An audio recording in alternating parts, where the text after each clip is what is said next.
gotta be a cheap thing.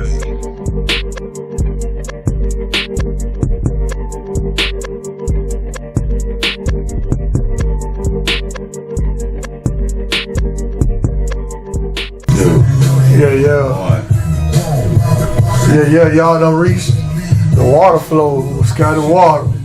It makes Streets 99.3. You're right. You do it, come on. It's Streets 99.3. I have my two favorite guys here, Mr. Black and Merrill and Dr. Larry Powell. How y'all doing, fam? He sound like he's gonna rap, man. Yeah, he do. But he like it. The other one. Yeah, there you go. I think because we just found out he's a San Francisco 49ers fan. Damn right. Niner. Tight all the way. Niner. I'm a tight all the way. This has been said. No, it ain't been said. It ain't been Volunteers say you didn't. It ain't been said at all. I'm a Titan. Been a Titan since Warm Moon, bro. So that's a long time. Since Warm Moon. Since Warm Moon. Yeah. Wow. So you're an Oiler then? Yeah, I'm an Oiler. So that's one of them Titans. I was, you know what I'm saying, when McNabb came down here. When McNabb came down here, I saw him as soon as he got off the plane. He came to the street fest.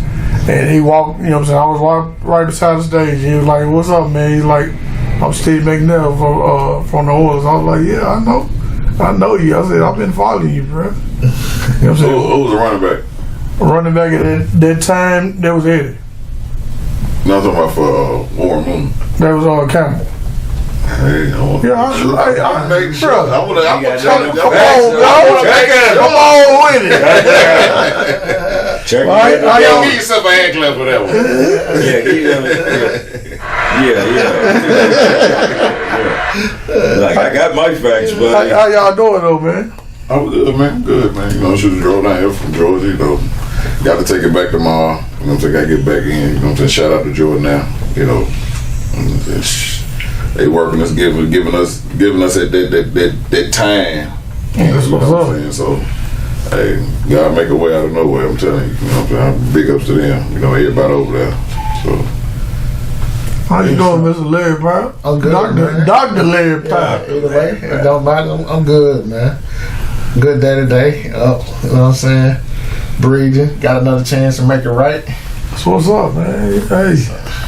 So I know the last time we talked, you know what I'm saying, we were talking about how you came up in the world and how you changed your life. And on the last segment, we was talking about your kids and their deaths. And I know that it had to be hard, you know. So I reached out to my counterpart, Mr. Black and Merrill, and he wanted to sit down with you. He's the counterpart, not the producer. Well, it's the same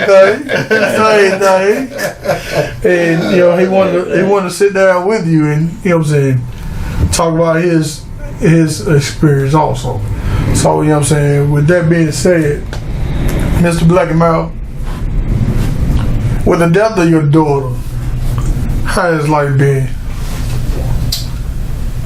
It's been challenging. You know what I'm saying? It's been somewhere when people say I'm strong, but I don't see it. You know what I'm saying? Because I just kind of just go the way God tell me to go. You know what I'm saying? I just move the way God tell me to move. You know, I really don't think about it too much because when I start thinking, that's when I start festering. When I started festering and everything that went along with it, I'm talking about the death threats and all of that stuff.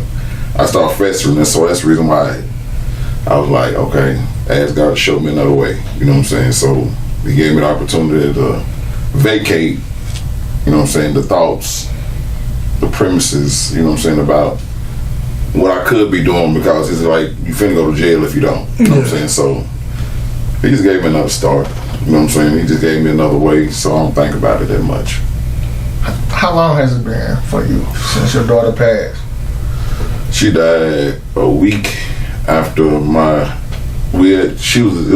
was April 7th. when she died. And then we had the funeral the 20th, April 20th. So, yeah, I mean, because we had just... This year. She had just... We was at my daughter Jasmine's wedding the Sunday before. Yep. She died exactly 7 days later. She died the next Sunday. Easter. One. She died the next Sunday after that. And we had just talked about she was going to come up here and be a co-host on the S2C's podcast. And then we was starting a clothing line, Janelle Lewis, because she wanted to be like her auntie. She wanted to, you know what I'm saying, have a clothing line, like, because her clothing line, shout out to my sister Jackie, her clothing line is JK Lewis. Yeah. So she wanted to, you know what I'm saying, she been doing her thing for some years, so she wanted to do that. Never made it to Monday. My condolences. I appreciate it, man. But Dr. Larry, with the death of your kids, how's life been for you? It's roller coaster. You had the moments where it hit you out of nowhere, and you find yourself sharing a tear here. But I learned to when the tears come, just to get it out, and like a refresh, like a refresh to never start for you. Anniversary period be rough. No, this is my June all the way till September, my rough years, and now my recent passing of my son in February, so it starts back over again in February. I call it the anniversary period, spirit of anniversary. Okay, I'm like, I don't think I'm gonna call mine an anniversary, because it was. I was waiting to see, you know what I'm saying, what you said now, and that makes sense, because I'm like, nah, anniversary is something like you celebrate, you know what I'm saying, so I'm like, I understand, but see, this is, how many you lost? I lost 3. And I know I lost 2. Wow, I lost 3 in 18 months. And my daddy within them 18 months, my dad and my uncles. I know for the last 2 years, it was my brother, both of my brothers, Charles and Lamont, stepmama, 2 cousins, then Janae. And then my mama died in 2014. Now, I want to clear, when I say the anniversary period, but like the birthdays coming up and celebrate that. And then like, dang, they're not here to celebrate, so it's like missing like the anniversary. Like, God, we can't celebrate all that good stuff. So how did you get to that point? Point of? The point to where you can, because I might break down a little bit, you know what I'm saying, but because me and my, you know what I'm saying, like me and my daughter would talk about it, my other daughter would talk about it, you know what I'm saying, it'll hit me. Yeah. And then I get angry. And then I'm like, okay, so, but I find myself keep talking about the same stuff. Like what she didn't have a chance, the opportunity to do. And I know what she wanted to do. So is that what you angry at? Is that what angers you the most? But when you think, when you get angry about the situation, is it what shoulda, coulda happened, or just? I'm thinking is it a little bit of both? It's definitely a little bit of both, but it's more of she talked to me a lot, and I know where she was angry at. What I didn't know, because see, my daughter died from fentanyl. You know what I'm saying? Fentanyl, you know what I'm saying? My little brother died from fentanyl too. I didn't know about the habit. Yeah, it's a heavy habit. I didn't know about the habit. I'm like, and I was angry at my other daughters, you know what I'm saying? But it was like, I can't get mad at them because that was a sister code. She was like, that's not my story to tell. But I don't know if she was hurting. I don't know if she was, you know what I'm saying, and did that. I don't know what made her get on that. You see what I'm saying? I don't know. and it was cocaine. So it was that. You know what I'm saying? So and a lot of people want to sit up and, you know what I'm saying, throw a name under the bus like they don't know what everybody know. I mean, if you knew her, you know. Yeah. And if you don't know, then you listen to somebody else's story. You know, I got the toxicology report. Yeah. And they told me. I know. I don't have no problem with, you know what I'm saying, repeating what was told to me. Because I thought she killed herself. Yeah. You know what I'm saying? But it wasn't that. So, but when I got the information that I did get, I was relieved that she didn't kill herself. But it pissed me off more that she didn't come to me and let me know what was going on. But do you feel that might have, she might have felt that would have hurt you more by her coming to you with that? I'd rather hurt like that than hurt with, you know what I'm saying, by not having her here. But she loved her dad. She loved life herself, but that's what I'm saying though. It's a damage effect. Either one is bad.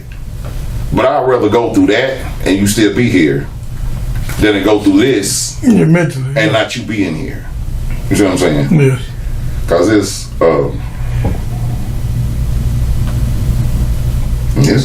very different. It's different. It's very different. Most definitely different, bro. Is it days that, like, besides the birthdays and Christmas, that y'all think about y'all kids more than, you know what I'm saying, those days? I go think about mine every day. Every day. Every day. Yeah, every day. Yeah, every day. Every single day. Since day one. And I know it's hard, you know. I hadn't lost a child, but I lost a brother at a very young age.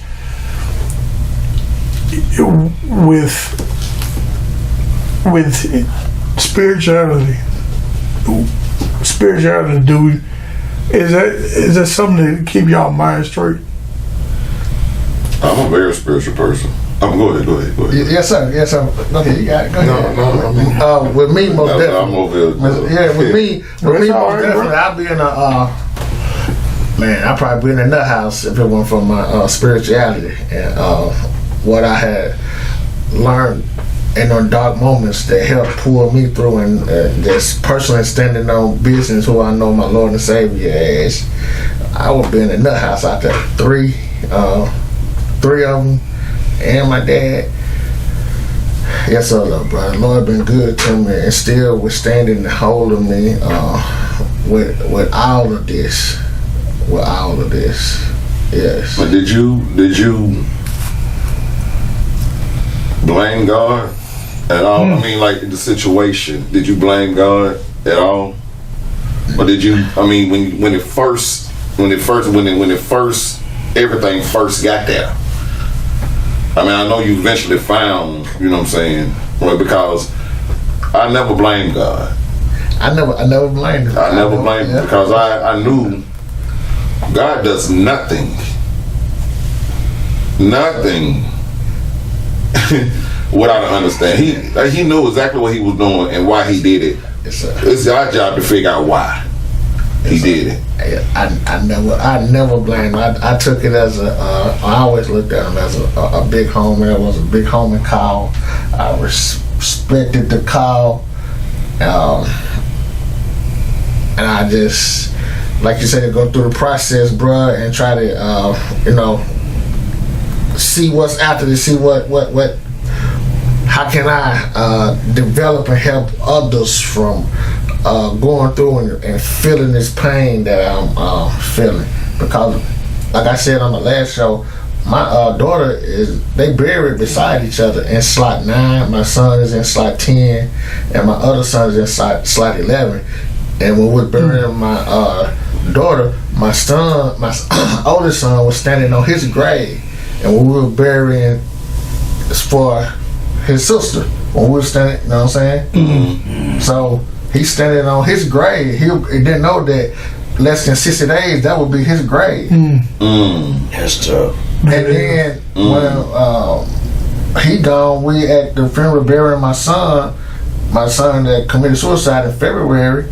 He didn't know that probably a few months later that would be his grave that we were standing on. And something that really like tore me up when we buried my son, they right beside each other, and I could see my son's casket. That been there. Yeah, that like this, and what gave me joy though, they always used to hug and call each other brother, and they back hugging, and watching back over their sister. We tell ourselves stuff like that to keep us from breaking down and and going crazy ourselves, but in life that's how it was. So it was definitely like that in death. So 9, 10, and 11, that's their slots, bro. Yeah, my daughter, she was real big on helping people. I'm talking about real big, and she'd give her last to anybody. And I was like, I know you got that from me. Yeah. And I give my last to anybody. I mean, if I'm doing but a helping hand, whatever I can do, if I can maneuver some things around for you, whatever, you know what I'm saying? Just like, Scotty, when he wanted to do the water for him, like, hey man, don't be nervous, but come on, let's get it rolling. You know what I'm saying? And I look at that, like when you ask, about, about my daughter, I'm like, that's that love. I mean, she just was selfless about it. She didn't think about it. But then she's also like me, but she never got it back the way she delivered it.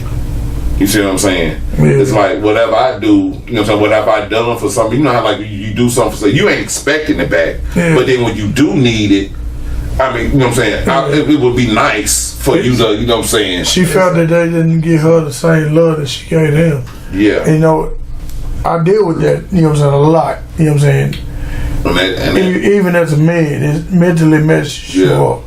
And speaking of messing you up as mental, do y'all think counseling, you know what I'm saying, will help you out with those kind of situations? This is my counseling. Yeah. This is my counseling. I mean, talking about it. Yeah, talking about it, and doing positive stuff, making moves, helping anybody that I can, whatever I can. That's my therapy. Yeah. Instead of, I go up and sit in a chair and talk with somebody that don't even know nobody in my family, and you can give me the same advice that you finna give somebody else. Yeah. That's going through my stuff. I don't want to hear that. Because if they say you're an expert, so you mean to tell me you done went through everything that I've been through. No, you know everything about my situation because somebody done came to you and told you, so now you know how to handle it. Now you know what to tell somebody else what you done been through. Then you ain't never dealt with it personally. Right. So how you gonna call yourself an expert? You think I'm gonna come pay my money? No, I'm not. This right here is my therapy. Cause y'all done been through, you know what I'm saying, life. Like I have, you know what I'm saying, needed a handout, needed somebody to help you, needed somebody to make a way for you, needed somebody to help you figure out, you know what I'm saying, what's going on and try to make sense of it. You know what I'm saying? Because I still haven't made sense of it. They were like, "You strong." I'm like, God built me this way. Yeah, I'm like, you're a different breed. No, I don't know what strong is. Because tell me what strong is. Because I do. How am I supposed to grieve? What's grieving? You know what I'm saying? What grieving look like? Because people grieve in their own different way. So when you grieve, what was your grieving period? Did you? Are you still grieving or what? Yeah, you think about it, I grieve. I gotta grieve them in different, kids. I grieve at different times. For this son death, it touched me. This my daughter death touched me. To be honest, I ain't even had time to grieve my daddy death. But because you're worried about it, still worried about your kids. And then on top of that, like the brother was saying, giving back and trying to help and make sure no one else feel the pain. That what helps me as well. I appreciate you for doing that because that's what helps me. But you got to think about we got to get some help around mental illness. We got to get some help. The leading death for the black man is a black on black homicide. Yeah. And then second is suicide. So I've been hit with black on black homicide, and then I've been hit with suicide. Cause one of my sons was murdered, the other son committed suicide, and my daughter was stabbed. So that's two social issues that You have to deal with. Yeah. Right. dealing with that's within the community. That's the reason why I stand so tall with and on what I do. I commend you, bro. I commend you for real. Oh, yeah, it's hard. Yeah, it's hard. I mean, Even just talking about it right here, you know what I'm saying? It does a whole lot just to talk to another man that's been through the same situation that you've been through. Yes. What they say, you gotta let your soul cry. You gotta let your soul cry, bro. I mean, because it'll kill you holding it in. Yeah. It hurts me though when I go to the graveyard, visit my kids that I counted the 2,000 babies. The graveyard full of 2,000 Yes. babies. From 2000 Yes. to 25. It's no more 1959. Yeah. It's 2000. You got, hey, gotta go down within there, this go down there. century. I I gotta speak go see my against daughter that. today. Yeah, I speak against that spirit, bruh. 2000, 2001, 2005. You know that? I hate What going you to think- those funerals. What you think I mean, this is a mental breakdown, Yes. and I think it's the men now is so worried about other stuff instead of taking care of the mental of their children. Yes. Because see, I mean, a lot of this got to do with breakups. Yeah. I mean, the family talking about how the parent breakup because the parent is so worried about the Yeah. other person and they don't care nothing about that. They ain't thinking about them little ones because when y'all break up, they're breaking Yeah, up. it affects everybody. It affects everybody. No, I don't think they worried about if you get out or you get out. Give me my back. Give me my. And the kids is listening. Even though you told them to go to bed, whatever somebody told you to go to bed, you usually went Hey, exactly to sleep. I never went to sleep. You wouldn't be Yeah, like, you just passed out. Be like, well, you told me to go to sleep. We played the game like I was asleep. Yeah. You told me to go to sleep, remember? You put that game on the volume on mute. Hey, it still play. Man, you couldn't put Sega on mute. Yeah, you could. Man, Joe couldn't. Sega get you busted every man, Chernobyl get you busted. Chernobyl get you. Yeah. They're trying to make, you know what I'm saying, just trying to, you know what I'm saying, but it's one of those things, man. It's not a healing. I mean, it's a day-to-day healing for the rest of your life. Yeah. It ain't something that you'll ever get over. No. It's got to be because my parents. I just lost. I lost my parents. My mom just lost, and I just couldn't imagine losing a child.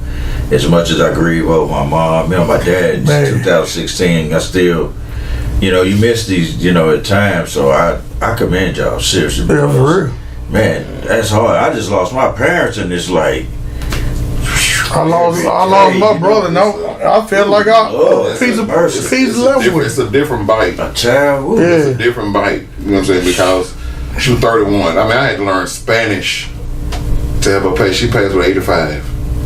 And I'm so proud of that 85. Boy, I was like, go girl. You passed though. You know what I'm saying? Like, I mean, I fought for my child. I mean, anybody can tell you, I fought for mine.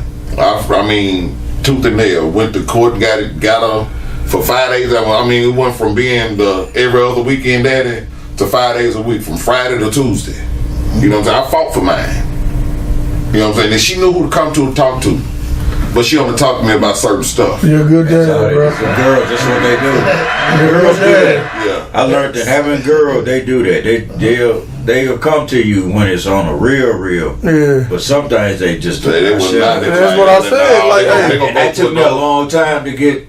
Man, I was offended by this shit. Man. Like I'm here, what? Even with my Tell me son, everything. the kids these days, they Man. don't come to you no more like they used to. And I just said, look, I need to know all situations about, Hey, you know, bad what I do? dudes and then let me know so I can tell you what type of nigga they is. Man, for real. But see, they don't- Seriously, that's how I used to come at them. I just tell them the real. I mean, if you be real up front, I don't know, back in the day when you heard that old saying, when McGruff the crime dog, Tell one lie leads to another. Yeah. That bullshit. You had to make up to die. Yeah. But when you start telling the truth, Yeah. the bullshit will get away from you. Yeah. You know what I'm saying? So I just kept it real with them. You know what I'm saying? So Hey, I appreciate y'all fellas. You know what I'm saying? This was man, I appreciate this was therapy for me also. So man, hey, I love both of y'all, man. Y'all, hey, I love you too. like man. I said, I got two big brothers that I ain't never had, man. I promise, appreciate y'all. that one that y'all did, man, was so powerful. I said, man, I gotta talk to you, man. I commend Yes, you, I man. commend you too, brother. I appreciate Bless you, you, man. brother. Hey, man, look, with that revival, man, you gotta definitely, you know what I'm saying, hit me up and tell me what I can do. I mean, if we can sponsor something, you know what I'm saying, something, you know. Gotta be a cheat, man. T2 Media, everybody. T2 Media.